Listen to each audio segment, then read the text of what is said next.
E vem conferir uma análise do capítulo 16 de Boruto 2 Blue Vortex.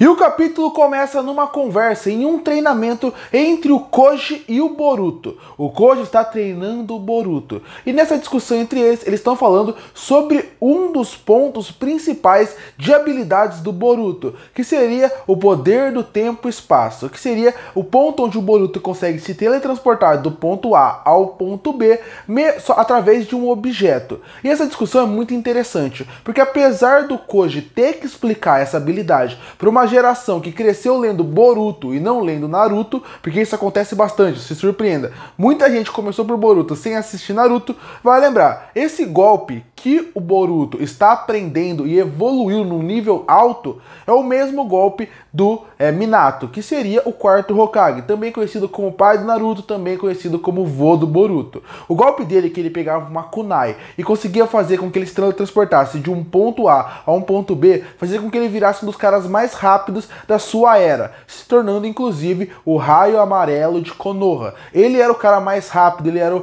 o mais consagrado, o mais forte, e a partir daí estão explicando isso pro Boruto poder entender, pra gente como público, pro Boruto entender qual é a sua força. E também o Koji fala que esse golpe foi evoluído pelo Boruto, porque o Namikaze Minato, ele fazia isso apenas de uma kunai que ele colocava depois em alguns objetos. Ele conseguia colocar na roupa de uma pessoa ou numa árvore através de um selo que ele fazia. O Boruto consegue fazer isso em qualquer objeto. Então por isso ele conseguiu evoluir em pouco tempo essa habilidade. Agora ele consegue fazer com que qualquer objeto ou qualquer coisa vire seu teletransporte, fazendo com que praticamente ele evoluísse a habilidade do Minato, até porque ele consegue ir de distâncias muito grandes, até mais do que o Minato fazia.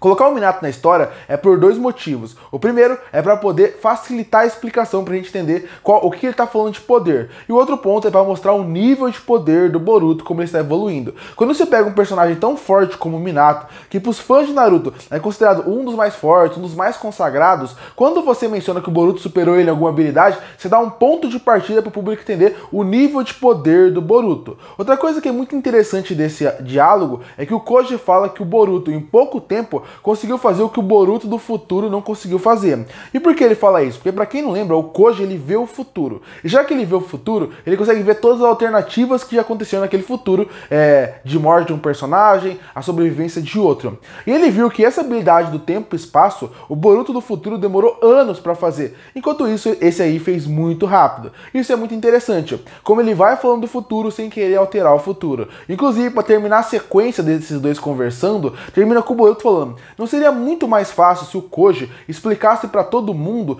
qual é o futuro, o melhor futuro? Assim eles poderiam se preparar? E ele fala a explicação básica de uma viagem no tempo, que é: se você fala para uma outra pessoa qual é o futuro, a pessoa vai fazer o possível para evitar tudo de ruim que possa acontecer. Evitando o que pode acontecer, você muda o futuro. E aquele futuro que é bom pode mudar para uma outra alternativa, para uma outra ramificação. Ou seja, explicação básica: não fale com viagem no tempo, porque se você mexer com viagem no tempo, você muda o que realmente vai acontecer. Logo depois disso a gente foca na Eida, e a Eida tá mostrando que ela já percebeu que o Boruto sabe sim sobre essa ideia do futuro, mas que se ela falar pra alguém, vai acontecer exatamente o que o Koji falou, que é mudar completamente o futuro, e todo mundo vai perder. Então ela segura essa informação e ela fala pra Sarada que isso não pode acontecer. Logo depois disso começa uma discussão bem aleatória, mas mesmo assim interessante, pra personagem da representante, que ela fala que ela não gostou de ver a Sarada abraçando o Boruto, porque ela tem sentimentos pelo Boruto. Ela ama o Boruto, ela se importa com o Boruto, e que ela não gostou de ver a Sarada chegando perto dele, abraçando ele daquele jeito, porque ela não se preocupou com os sentimentos dele. Se parar pra pensar, é uma discussão bem boba no momento que a gente tá de Boruto 2 Blue Vortex. Ele é um inimigo, mesmo que as duas saibam que ele não é, e a Eida também não. As duas são apaixonadas por ele, de certa forma, a representante mais ainda, mas aí é uma discussão pra esse momento meio boba, mas interessante, porque assim você dá um valor pro representante. Ela é uma personagem forte, ela é uma personagem que pode fazer muita coisa pro mangá ainda, mas ela precisava ter espaço. E talvez mostrar esse ponto de partida pode ser que dê esse espaço que eles precisem. E isso é interessante, a discussão das duas, como elas conversam e depois ela sai da sala. Inclusive é muito legal como a Sarada chama ela de representante, e ela fala: até quando você vai me chamar assim? Porque ela era representante da sala quando eles estavam muito no começo. Já passaram mais 3 anos, ela não é mais. Querendo dizer que, chamando ela de representante não pelo nome, mostra inclusive que até ela não tem uma camada, não tem uma vida como ela poderia ter. E isso é muito interessante. É muito legal ver essa discussão. Acho que é uma discussão, ao mesmo tempo que ela é estranha para estar nesse momento tão avançado do mangá, também é legal porque isso dá espaço para representante fazer alguma coisa sem ser só ficar no canto da tela sem fazer nada, e ela começa a falar sobre os seus sentimentos do Boruto. Logo depois a gente vê os honorários senhores da Vila da Folha falando com o senhor feudal, onde ele fala que ele quer que prenda e mate o Boruto. Essa é uma informação para falar que apesar de ter uma ala da Vila da Folha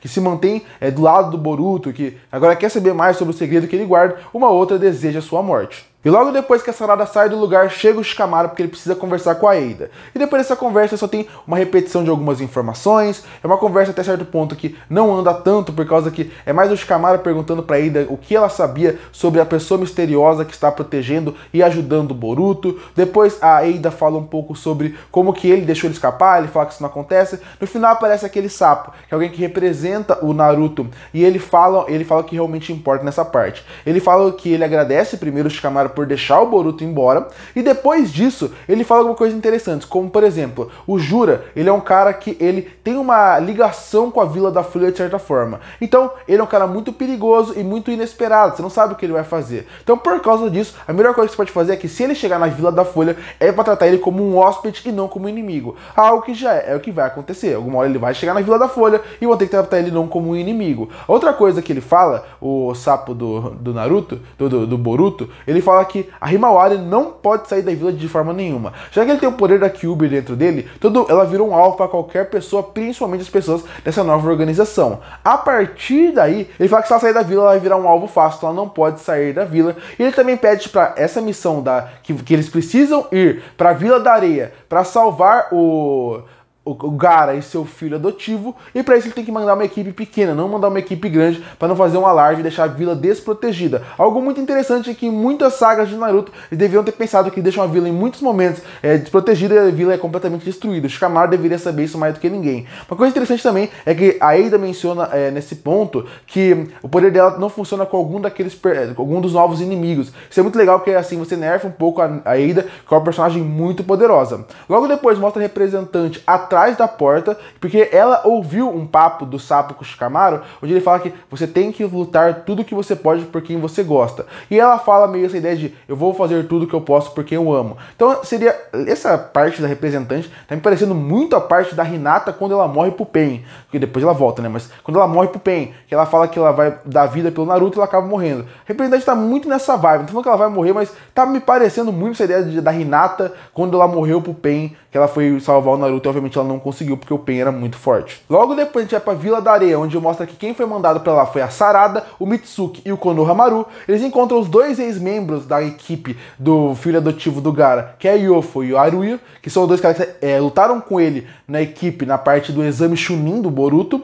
E aí depois tem uma fase rápida, onde a Yofo pergunta se a Sarada tá apaixonada, que ela tá diferente, que ela tá apaixonada, cara de apaixonada. Mas de novo, representa momentos pra falar que eles são apaixonados pelo Naruto. Eles veem as 2 inimigos à distância, que eles estão lá cuidando do lugar onde eles têm que chegar para salvar o Gaara e seu filho adotivo, e o capítulo se encerra. Por incrível que pareça, eu achei esse capítulo bom. Dos 16 capítulos que eu li de Boruto, talvez esse seja um dos melhores que teve, porque realmente é um capítulo que desenvolve alguns personagens secundários, desenvolve algumas ideias, não foca só em Mitsuki e Boruto e Kawaki, não. Realmente foca em Sarada, eu queria ver mais a Sarada. Eu acho a Sarada uma personagem muito interessante. Eu acho que ela pode realmente mostrar um potencial grande futuro, mas ela nunca tem espaço. Finalmente ela vai ter espaço. Finalmente eu vou trabalhar ela. Então eu gostei muito desse capítulo, por incrível que pareça. Dos 16, acho que esse é o melhor até agora. Porque ele é o capítulo que melhor apresenta os personagens, melhor apresenta a história, o que melhor dá uma dinâmica para o futuro que vai acontecer.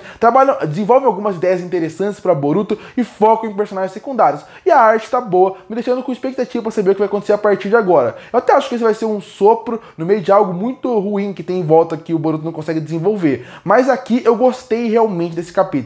Com uma boa arte, com bons personagens secundários bem desenvolvidos, que mostram uma perspectiva interessante para o caminho que essa obra vai andar. Infelizmente, até agora ela não funcionou tão bem, então parece que esse vai ser um capítulo isolado, de qualidade para mim, mas eu ainda crio uma expectativa. Curte ou fortalecer o canal, se inscreve para não perder os próximos vídeos. E aí, o que achou do capítulo 16 de Boruto? Gostou ou não? Comenta aqui embaixo. Eu volto no próximo vídeo.